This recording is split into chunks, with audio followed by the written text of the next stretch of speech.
পিরোজপুর 2 প্রাপ্ত ফলাফল প্রাপ্ত কেন্দ্রের সংখ্যা 38।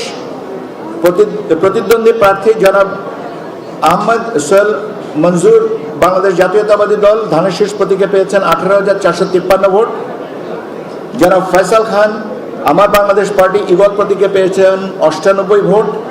জনাব মাহমুদ হোসেন স্বতন্ত্র প্রার্থী ঘোড়া প্রতীকে পেয়েছেন 3,340 ভোট।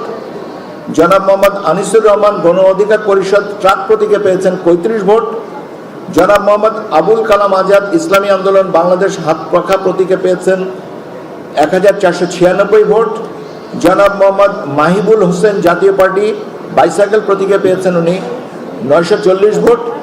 জনাব শামীম সাইদি বাংলাদেশ জামায়াতে ইসলাম উনি ভিম লিকুইড এখন মাত্র 50 টাকা, তেল চর্বি পরিষ্কার করে এক ধোয়াতে।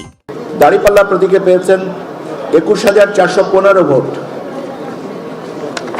এখানে আপনার গণভোটের যে হিসাব পাওয়া গেছে সেখানে 167টা ভোট কেন্দ্রের মধ্যে 38টা ভোট কেন্দ্রে হ্যাঁ প্রতীকের বিপরীতে পাওয়া গেছে 30,049, না 14,056।